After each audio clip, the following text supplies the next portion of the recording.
All right, welcome to Sport Tour on Enterprise TV, where sport news from the four corners of the world are delivered at its best. This is where we give you all the latest of what is happening in the world of sport, from football to tennis to, of course, basketball and a lot more. But you know how we do it. If you are joining us for the first time, please do well to follow us across all our social media platforms at Enterprise TV 7. My name is John Olashikomi, reporting for Sporting Duty. This a wonderful afternoon. We'll be doing the preview matches that will be going down this weekend from the MPFL to English Premier League, La Liga Santander, Italian Serie A, and of course Bundesliga in Germany. Joining me today virtually in person of Daniel Osege. Daniel, good afternoon to you. Good afternoon, Sukomi. How are you doing? Yeah, I'm okay. I'm fine. You're looking good. Is it because Arsenal defeated Real Madrid during the week in the UEFA Champions League? Well, you know how it works now. We're in the sporting fraternity, and I also do the business of selling sport merchandise. So I have the luxury of just picking whichever one I feel like. The last time I was on the program, it was Chelsea official, call it the presser kit, where you have like an official polo. So Arsenal jersey today. Tomorrow I already have the plans of wearing either a City jersey or a United jersey. I'll be wearing the jerseys throughout this week. All right. All right. Let's move straight to this weekend business. We'll be starting with the MPFL. Remo Stars rallied to Old Lobby Stars to a 2-2 draw in the rescheduled Nigerian Premier Football League NPFL match day 30 encounter in Enugu on Wednesday. Daniel Ogumodede's side topped the standings with 61 points from 32 matches, with second place Rivers United trailing by 6 points. We discussed this during the week, and of course, Remo Stars just played their outstanding game, and it ended in a score draw, in a stalemate, 2-2 draw. They had to come from behind to draw down one against, struggling Lobby Stars. Daniel Ogumodede was not in the dugout. He went for a course, and of course the assistant took charge of that one, talking about Folani. Now Daniel Osege, Remo Stars are now 6 points above Rivers United. 6 more games to be played, possible 18 points. What are the chances of Remo Stars winning the league this season? I predict that the league will be done and dusted by match day 36. Yes, all right, because you know how it works in the MPFL. You play one home game, and the next game is an away game. You hardly play back-to-back home games. You hardly play back-to-back away games. You understand the way the schedule is always being fixed. All right. So what that means is we've got 6 games to play, 18 points more to be accrued. All Remo Stars have to do, they have the easiest job to do really. They have 3 home games and 3 away games to play. Yes, all they need to do is just to win all 3 home games, which is very, very attainable because judging by the fact that of the 16 home games they played so far, they've won 15 and drawn 1, lost none. All right, so all they need to do is just win those 3 home games. You add 9 points to the 6 points, advantage you have over that's 15 their closest title contenders in Rivers United. That's 15 points. Yes, of Rivers course. United have 6 games to play, just like them, which is 18 points. It's impossible for Rivers United to win all 6 games. So let's assume that they have a very fantastic run, win 3 home games and win 2 on the road and lose 1. It will bring them on a tie, right? Yes, of course. Remo Stars have a very superior goals difference. So it's safe to say all they need to do is just to win all their home games and their home and drive. All right, and of course the biggest one is that Remo Stars will be playing at home this weekend, and of course Rivers United will be on the road. They will be playing one of the strongest team in the MPFL, talking about Abia Warriors. Abia Warriors are third on the log table. They are also fighting for continental ticket. Do you see Rivers United getting a point against Abia Warriors? They stand a chance because let's face it, the reason why I give them the benefit of the doubt to push for this title, in spite of the fact that I know that it's long lost, is the fact that they boast of the best away record in the league so far this season. They picked up 16 points away from home, the most of any team. All right. by European standards, when you say a team has accrued 16 points from 16 away games, which is an average of a point per game, it looks like a disaster. But judging by how difficult it is to muster, victories in the NPFL, 16 points away from home is a very credible one. Yes, of course. Right, so that's like 5 games, and of course, and 1 draw, 5 wins and 1 draw, 16 points. You understand? Right. So, but the thing is, for Rivers United is, I think they know that this title is lost. All right, let's face it. They know what that Remo Stars know what it takes. Being a team that has won the title several times, even in recent times, they know that if it were to be them, they won't let it slip, and Remo Stars won't do the same. All right, so I think they'll go for it in Abia because it's a regional battle. Having to play within that part of Nigeria, which is not the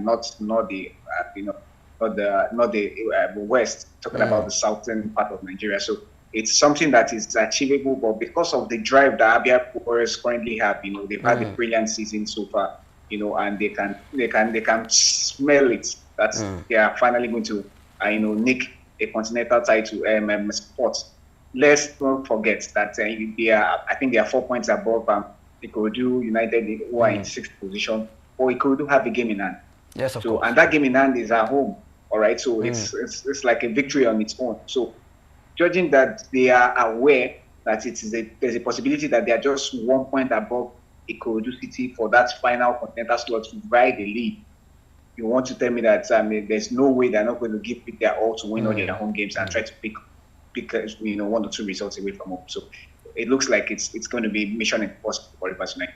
All right, let's take a look at other fixtures. Bayelsa United will host Shooting Stars, and Shooting Stars have been fined 5 million naira with what they did to, talking about Ikorodu City last weekend. They had to pay 3 million naira and of course 2 million naira for what they destroyed. The vehicle they destroyed. I'm talking about Ikorodu City vehicle, and of course their supporters will not be, will not watch any game throughout this season. So sad. And of course, some people are even saying that they should relegate 3SC, and I said, come on, it's too harsh. I believe they should just deduct maybe like 6 points. I don't know if you have any contrary opinion to that one, Daniel. I was even thinking they should, because if you deduct 6 points out of their points in the NPFL, you know how it is hard to get even 3 points in the NPFL. So I believe reducing their points or we definitely go a long way. It's you are appearing to want to be compassionate, but yet very brutal. And I'll tell you why I say so. Because we have a league here in Nigeria where, I just mentioned that Abia Warriors are in 3rd position and Ikorodu City are in, I think, 6th position. And there's a potential chance that it's just 1 point separating them. So, and that's how the NPFL is. Unlike the leagues in Europe, for instance, or some other leagues that are not as competitive as the NPFL, you will have the situation whereby the champions of the league, would accrue as much as 3 times the amount of points that accrued by the team seated bottom. Sometimes you can even have as much as 4 times. All right, take for instance, I know for sure Southampton have less than 20 points. Okay. Yes, of course. Liverpool have 78 points. So if you do the arithmetics, Liverpool have at least about 5 times the volume, the points that Southampton have. Well, in the NPFL, it's different. Yes, of course. More often than not, you find a situation whereby the bottom team, the difference between the bottom team and the top place team might just be twice the amount. All right. This season, Lobby Stars have, I think, about 25 points. Remo Stars already have 61. So if you do your math, it's now more up to 250% difference. So if you take away 6 points from Shooting Stars, the question now lies, where would they now sit on the table? Are you sure they are going to be able to survive the relegation that you are trying to rescue them from? So it's a dicey one, but you know how it works. I agree with you that relegation is not the way, because these things happen even in Europe. Yes, of course. Cases study in Turkey, in countries like even in France that amongst the top 5, biggest league when it comes to European football. All right, it happens when we see crowd trouble. So You understand? Very recently, we also saw it in the Champions League. PSG versus Istanbul Basaksehir. That must have been some 3-4 years ago, if I'm not mistaken. I remember Demba Ba was at Istanbul Basaksehir. I remember the match was abandoned. It had to be continued the following day, yes, of course. Right. So these things happen, and I mean, these teams were not relegated from those competitions, and these are competitions that are very, very, big, commercially viable, and they have credibility, they have an image to protect, but they still don't bring down the hammer that heavy. So why should we portray that? We always try to imitate what they have done over the years to better the league and try to get advanced. So this shouldn't be any different. All right, away from Bayelsa United Shooting Stars, Sunshine Stars we host Imba Football Club of Ikorodu City we host Niger Tornadoes, Nasarawa United versus Plateau United, Remo Stars Atikene versus Katsina United, Abia Warriors we face Rivers United, Kano versus struggling Lobby Stars, Enugu Rangers, defending champions we host Atland, Kwara United versus Bendel Insurance, Aqua United versus Academy Warriors. Away from MPFL, let's move straight to England. In the English Premier League, Arsenal are back in action on Saturday evening when they play host to Brentford in the Premier League. The Gunners will be returning to the Emirates Stadium just 4 days after they produced their performance of the season to beat Real Madrid in the first leg of their Champions League quarter-final. All right, Arsenal will definitely play host to Brentford this weekend, Daniel, and I feel, Arteta should rest some of his key players because they are playing Madrid in the second leg, and it's not going to be an easy one for them in Spain at the Santiago Bernabeu. For me, I feel you should rest some key players. For some reason, I think the Arsenal as a team, they have the spirit of the Arsenal fans that we have in Nigeria these days. All right, Arsenal fans are very, very optimistic every year. I mentioned about being into the business of sports merchandise. There's a friend of mine who I promised at the beginning of the season, I promised that if Arsenal wins the title this season, I'll give him the 2025-2026 one 2025-2026 Arsenal jersey. As the season progressed, and they were gradually, Liverpool, were holding that title to their chest, no one wanted to let go. I increased the offer to promising my home and away kit. And I remember it was still as recently as last month, he still went ahead to say that I was still winning the league. I said, okay, if you win the league, then I'll give you all 3 kits, including the goalkeeper's kit. Don't talk about because they keep the hope alive, and that's the same spirit that the Arsenal themselves have put up this season. I can tell you for sure that they're going to have to put out a strong lineup. Maybe a player like Saka, who you expect to be rested, will even be started because you have to understand that he's just returning from injury. So they need him to, get on the pitch, have a taste of the turf as often as possible to keep him in that competitive shape for that kind of match. Obviously, he's not going to play 90 minutes. That's for sure. Declan Rice will plays every single game for Arsenal, so I won't be surprised if he's playing as well. But I think it's going to be a strong squad. But obviously, most of them will just get an hour of action, maybe just over an hour. Then they get some rest, and because at the end of the day, if you rest, and you don't, that adrenaline is not kept pumping. You could be just a little bit rusty, and you don't want to take your chance against Real Madrid again, especially at the Bernabeu. Remember, was it 2 seasons ago? No, 3 seasons ago in 2022 when they went on that magical run, always coming from behind in every tie. Yes, of course. They had lost, the first leg to Paris Saint-Germain in the round of 16 by 1-0. You say that's a slimmer margin, but remember, Kylian Mbappe scored yet again in the second leg, and as of halftime, they were 2-0 down. So think about it: a 2-goal deficit to overcome within 45 minutes, and a 3-goal deficit to overcome in 90 minutes. Which is more difficult. I'll leave that to you to decide. But what I'm trying to say is that Real Madrid tend to produce magic even when they are down. And so I think they'll put out a strong lineup, especially because, like I said earlier, they still believe that there's still a whisker of hope for them to win the Premier League. So just like they did last season. Remember, against Aston Villa when they finally lost. Yes, of course. They were on the verge of drawing that game. The moment they took out the likes of Odegaard later on in the game, and before you could say Jacob saying they were 2-0 down. All right, so I think Mikel Arteta wouldn't want to take the chance again and put out the strong line. All right, other fixtures: Chelsea versus Ipswich Town, Wolverhampton Wanderers we host Tottenham, Liverpool versus West Ham United, Newcastle at home against Manchester United, Manchester City we play against Crystal Palace, Southampton at home against Aston Villa, Nottingham Forest we host Everton, and Brighton and Hove Albion versus Leicester City. All right, away from English Premier League, let's move straight to La Liga Santander.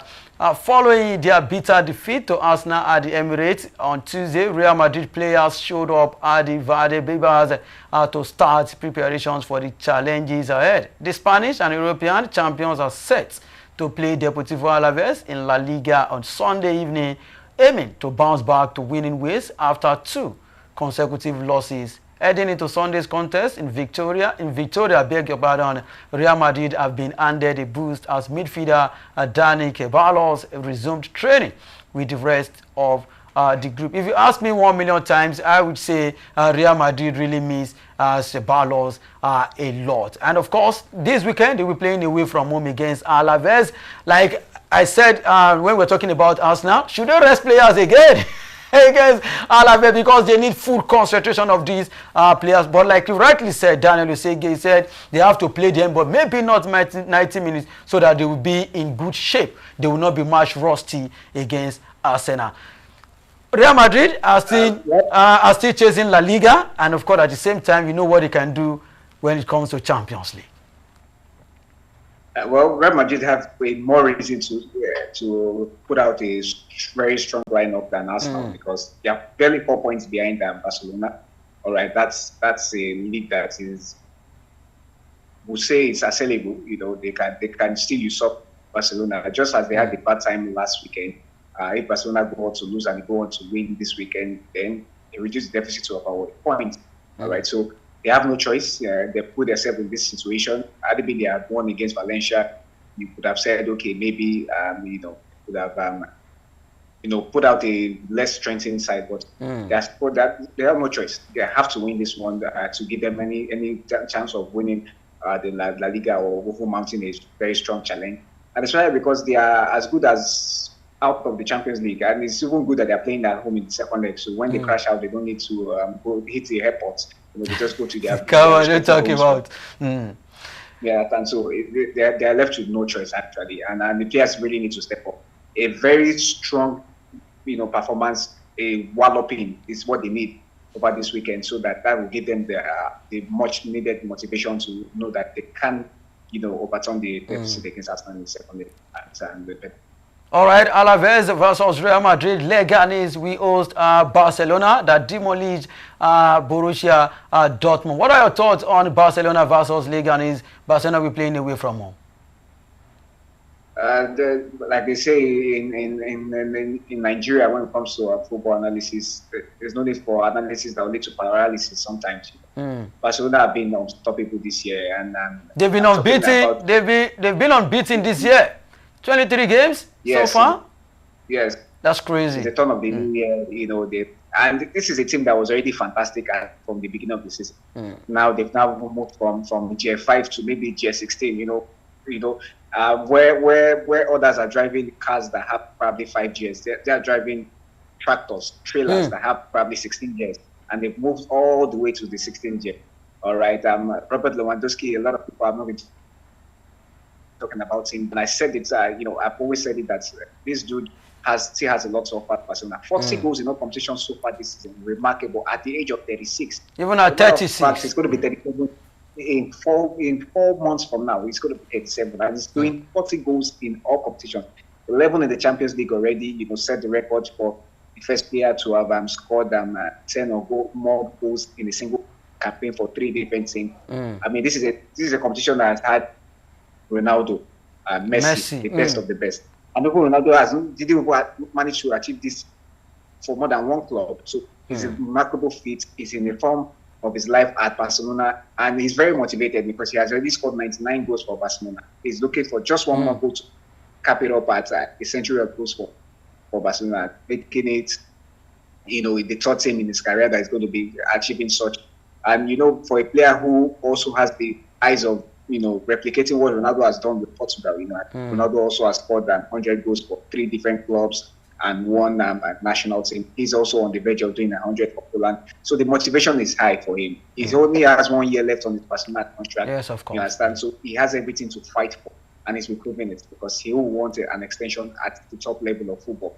Rafinha, nothing much can be said. Already in the minds of many football fans, the winner of the 2025 Ballon d'Or. Lamine Yamal. Lamine Yamal, what more can we say about the kid? Keeps on keeping on, like I would like to say. And at just 17. All right. Beyond the Barcelona people. Other fixtures: Atletico Madrid versus Valladolid, Bilbao, Athletic Bilbao versus Vallecano, Real Betis at home against Villarreal, Valencia we host Sevilla, Real Sociedad versus Mallorca. All right, away from La Liga Santander, let's move straight to Italy. In Italian Serie A, Federico Di Marco will return for Inter Milan against Cagliari, while Nicola could also start. Inter Milan wing-back Di Marco has been dealing with some ongoing fitness issues. The 27-year-old had suffered a thigh strain at the start of March. He picked up the injury during a Serie A clash with Napoli. Talking about Italian Serie A this season, just 3 points between Inter Milan and, of course, Napoli. Inter Milan are still in the Champions League. They won away from home against Bayern Munich, and I believe they want to maintain, they want to be in that momentum this weekend by the time they visit Udinese. And, of course, they played a draw over the weekend, and, of course, Napoli also failed to win at Bologna. It also ended in a stalemate, 1-1, and now, Inter Milan, I beg your pardon, Inter Milan will be playing at home against Cagliari this weekend. So, what are the chances of Inter Milan clinching the league this season? They are on top with 3 points, and they are still in the Champions League. Inter Milan, for the past, say, 3 years, you can even take it a notch further to say for the past 4 seasons have had the strongest squad in Italy. That's why they've won 2 titles. The competition in Italy has been very fierce over the past 5 seasons. We've had different winners. In 2021 it was Juventus. In 2022 it was AC Milan. No, I think in 2020 rather it was Juventus. 2021 it was Inter Milan. In 2022 it was AC Milan. 2023 Napoli. That's 4 different winners in 4 consecutive seasons before Inter Milan got back to winning ways. And that with Antonio Conte, you know what to get. The Serie A winner has won the Serie A with Juventus in the past 3 years in a row. He won the Scudetto as well in 2021 with Inter Milan. So he knows how to win. However, the Serie A is a league where, for every time we reel out the fixtures for every match day, you find it difficult to be able to predict who wins because there's this top where we have Inter Milan there, Napoli there. You understand that Atalanta has fallen down. Yes, of course. Falling by the way. You understand they were in very good form, and we're hoping that Ademola Lookman will have his hands on the Scudetto, replicating what Victor Osimhen did 2 seasons ago. But unfortunately, they are out of the title race as far as I'm concerned. But you see, from the 3rd position to probably the 15th position, it's delicately poised. You find it difficult to separate these things. And I'll give you a shocking stats that I realized on Monday because I was going through the Serie A on Monday while the Napoli game was going on. Do you know that of the top 12 teams in the last match day, only Lazio picked up a victory? You can imagine.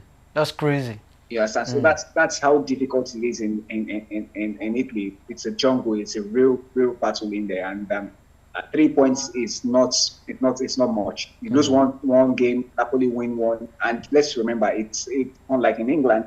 It's head-to-head comes in first in Italy. Head-to-head comes in first in Spain as well. So you have to also check the head-to-head record between these 2 sides. But 1 victory always it.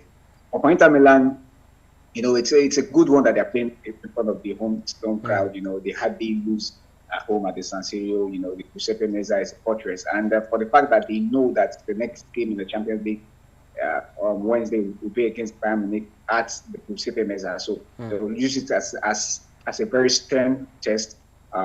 You know, we all understand that Cagliari is no Bayern Munich, obviously, but yes, they want to get more accustomed to the pitch, try some difficult things after scoring the first or second goal. You understand that DiMarco is a very, very vital piece of that team. You understand? A lot of people, you know, were really pessimistic about their chances against Bayern Munich in the first leg because of his absence. But Carlos Augusto put in a show of brilliance, you know, and his absence wasn't felt at the end of the day. But Inter Milan, like I said earlier, they have the strongest squad in Italy for the past 3 seasons. So you expect them to just roll past Cagliari and you know, move on to the next championship. I think we should also give credit to the head coach of Inter Milan, talking about Simone Inzaghi. He has really done well with that. He only turned 49 recently. I think it was last weekend he turned 49, or this week or thereabout. You know, so they're still in that celebratory mode, and the players definitely are giving him what he wants to make him happy during the third month. All right, let's take a look at other fixtures. Udinese versus AC Milan, Venezia at home against Monza, Inter Milan versus Cagliari, Juventus we host Lecce, Atalanta versus Bologna, Fiorentina versus Parma, Lazio we host Roma. Away from Italian Serie A, let's move straight to Bundesliga. The timing of the Bundesliga Klassiker at league leaders, Bayern Munich could not have been worse for struggling Borussia Dortmund with their entire season seemingly resting on Saturday's results. The Ruhr Valley club will have little time to recover from their 4-0 loss at Barcelona in the Champions League quarter-final first leg on Wednesday. Now, Daniel, talking about Borussia Dortmund this season, this is the same team that played in the UEFA Champions League final last season and, of course, lost to Real Madrid. We all, so many people rooted for Real Madrid to beat, you know, Bayern Munich. Even on paper, you expect Real Madrid to win, Borussia Dortmund. So, what is the challenge? What are the problems of Borussia Dortmund this season? They've started Nuri Sahin, they now have Kovac, and yet they've been struggling. They are just how many points above relegation because they are 18 in the league. They are just around 10, 11 on the log table. They've been struggling this season so far. And of course, they'll be playing away from home against Bayern Munich this weekend. So, what are your thoughts on this one, Daniel? All right, for Borussia Dortmund, I think they're a team that find it difficult to manage success. Okay, obviously the second, you know, biggest team in Germany, you'll be surprised that can't, you know, deal with such an issue. Okay, they had their fair share of, you know, silverware, especially under Jurgen Klopp in the early 2010s when they won the league back-to-back in 2011, 2012. But, you know, like I said, they don't know how to manage success. I don't know. We understand the power that Bayern Munich possess. Every German kid who wants to make it up as a professional must play for Bayern, because that's the creme de la creme of German football. It doesn't get bigger than that, you understand? And it also gives you would I say, like a free visa to get into the national team. You know, once you are a bona fide starter for Bayern Munich and you play for, and you hail from Germany, it's almost certain that you're playing in the first 11 and, you know, playing at major competitions, the World Cup, the European Championships, and the likes. All right, so that's why it's difficult for them to keep a hold of their players. But they were lucky this time around. After that brilliant season that they had last season, there was no star performer, so to say, aside from, because the star performers were players from the back. The best players last season was Mats Hummels and of course. Kobel, the goalkeeper.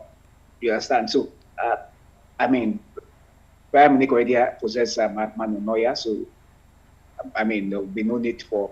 Kobel won't go from being first choice at the second best team, biggest team, to be deputy behind Manuel Neuer, right?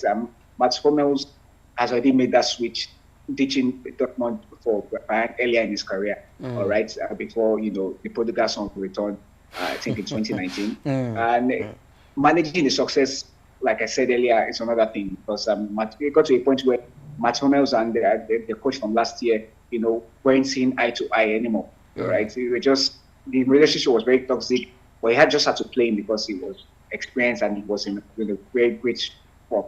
Like I always say with players with bad attitude, no matter how bad your attitude is, as long as you do the right thing and the coaches know that you are the best player for the position, you still get to be played at the end of the day. All right. So, and that was the case. And immediately the season was done, they couldn't. The guys at the top of the hierarchy couldn't manage that situation. The coach said it's either him or Hummels. They couldn't address it on time. The coach left. Hummels ran out of his contract. They couldn't. So it was a lose-lose situation. Your coach who brought you top spot left. Your instrumental legend of the team also left as well. You know, how do you replace such great minds? You understand? And you know, perhaps also remember that they also had some players on loan last season that really did well for them. Jadon Sancho, one of them. Ian Matson, another. You understand? So those players returned to their parents' team and eventually were shipped out to other teams. Why weren't they able to retain them? You know, Ian Matson was sold to Aston Villa for £7 million. All right. We're talking about the Borussia Dortmund, the second biggest team in Germany, like I said. Why couldn't they have cost out 37 million pounds, which would be around 43 million euros to retain the lad? Jadon Sancho already played at Dortmund at some point in his life. Why didn't they convince him to, you know? All right, still talking about the Bundesliga, Bayern Munich versus Dortmund, Bayer Leverkusen versus Union Berlin, Stuttgart at home against Bremen, Frankfurt we host Adam, Wolfsburg versus RB Leipzig. All right, that is how much you can take on Sport Talk on Enterprise TV 7. Endeavor to subscribe and click the notification bell to get notified of all alerts. Follow us across all our social media platforms at Enterprise TV 7. Like, share, and engage in all our content. Visit our website at www.enterprisetvnews.com for all the news you can use, the inclusives and the live updates. Daniel Usege has been great on the show this wonderful afternoon. My name remains John Olaskomi. See you next time.